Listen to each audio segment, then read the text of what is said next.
এই গল্পটা এক সাহসী সিংহের, যার চারপাশে নেকড়ের পাল তাকে আক্রমণে উদ্যত, কিন্তু সেই সিংহ ইরান এমন গর্জনের কাঁপন তুলবে তা কেউ কল্পনাও করেনি।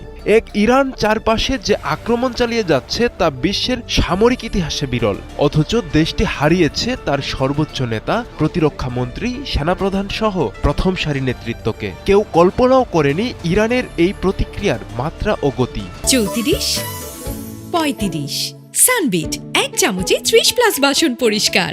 আমেরিকা দীর্ঘদিন ধরে উপসাগরীয় অঞ্চলে সামরিক আধিপত্য বজায় রেখেছে, কিন্তু যদি ইরান একাধিক ফ্রন্টে একযোগে চাপ সৃষ্টি করে তাহলে মার্কিন প্রতিরক্ষা ব্যবস্থা ভেঙে পড়বে। আঞ্চলিক মিত্রদের নিরাপত্তা নিশ্চিত করাই তখন বড় চ্যালেঞ্জ হয়ে দাঁড়াবে। ইরানের চারপাশে রয়েছে মার্কিন ঘনিষ্ঠ রাষ্ট্রগুলোর একটি বলয়। সৌদি আরব, বাহরাইন, কুয়েত, সংযুক্ত আরব আমিরাত প্রত্যেকটিতেই রয়েছে মার্কিন সামরিক উপস্থিতি বা কৌশলগত অবকাঠামো। যদি ইরান ধারাবাহিকভাবে এসব দেশের তেলক্ষেত্র, রিফাইনারি, বন্দর ও মার্কিন ঘাঁটিতে হামলা চালায় তাহলে তা শুধু সামরিক সংঘাত নয়, একটি পূর্ণমাত্রার অর্থনৈতিক যুদ্ধ হয়ে উঠতে পারে।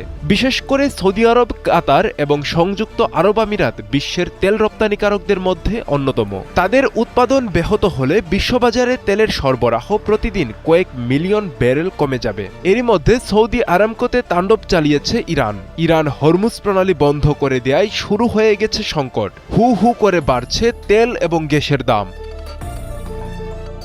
মধ্যপ্রাচ্য বিশ্বের প্রায় 1/3 জ্বালানি সরবরাহ নিয়ন্ত্রণ করে। যদি সংঘাত অব্যাহত থাকে, ব্র্যান্ড ক্রুডের দাম দ্রুত $100 থেকে $150 ছুবে। বাড়বে পরিবহন খরচ, ঝুঁকি বাড়বে জাহাজ চলাচলে, আকাশ ছোঁয়া হবে বিমা প্রিমিয়াম। ইউরোপ ইতোমধ্যে জ্বালানি সংকটে নাজুক। রাশিয়া ইউক্রেন যুদ্ধের পর বিকল্প উৎসের ওপর নির্ভরতা বেড়েছে। মধ্যপ্রাচ্য অস্থির হলে ইউরোপীয় শিল্পখাত মারাত্মক চাপে পড়বে। বিশেষ করে চীন, জাপান, দক্ষিণ কোরিয়া ও ভারত মধ্যপ্রাচ্যের তেলের বড় ক্রেতা। তেলের দাম বাড়লে উৎপাদন ব্যয় বাড়বে, ত্বরান্বিত হবে মূল্যস্ফীতি, ধস নামবে শেয়ার বাজারে। ফলে অনেক বহুজাতিক কোম্পানি যাদের সরবরাহ শৃঙ্খল জ্বালানি নির্ভর, তারা উৎপাদন কমাতে বা সাময়িকভাবে বন্ধ করতে বাধ্য হবে। ইরানের তাণ্ডব যদি অব্যাহত থাকে তাহলে বৈশ্বিক তেল বাজারে অস্থিরতা দীর্ঘস্থায়ী হবে। বিশ্বব্যাপী বাড়বে মূল্যস্ফীতি, বড় পতন দেখা দিতে পারে স্টক মার্কেটে, গভীরতর হবে বিশ্ব অর্থনীতিতে মন্দা। এই মুহূর্তে মধ্যপ্রাচ্যের সংঘাত কেবল 2 বা 3 দেশের লড়াই নয়, এটি বিশ্ব অর্থনীতির ভবিষ্যতের প্রশ্ন।